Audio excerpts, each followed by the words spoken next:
哎，来不及拍了，来不及拍了。那个今天我妈来煮一个虾子料理，哦，是叫做煮熟的虾子，然后里面有葱，还有姜，还有那个辣椒，然后呢加酒下去之后呢，来让大家看一下，然后材料一起放下去之后呢，虾子放下去，然后盖盖子完之后，妈盖多久？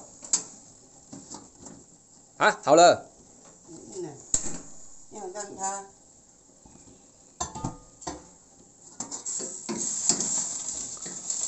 我妈说让它焖一下。水滚后就要关掉了。水滚后关掉。哦，虾子会太老。对呀。来，等一下看我妈这样子煮，很快就煮好了午餐了。啊，旁边呢是虱目鱼汤。红枣。枸杞。还有黄芪虱目鱼汤。你最近在吃健康一点。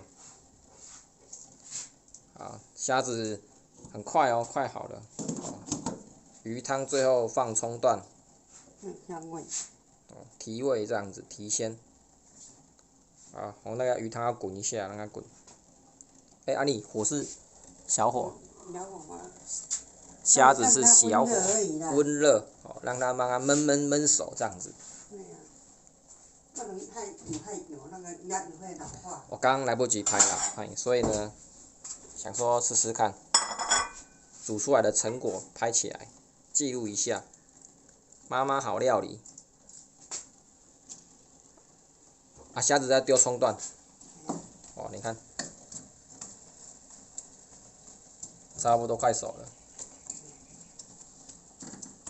现在是2分09秒，扣掉我刚刚忘记录了，好，大概是3分钟出一道菜。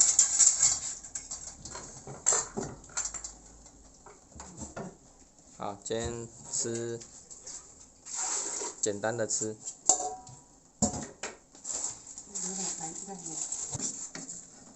哎，好了，哦，我妈很习惯那样分心做事情，所以我刚好暂停了一下。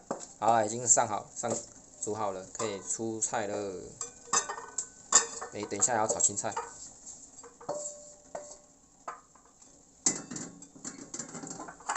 好，来，哦呦，好，来，今天的虾子，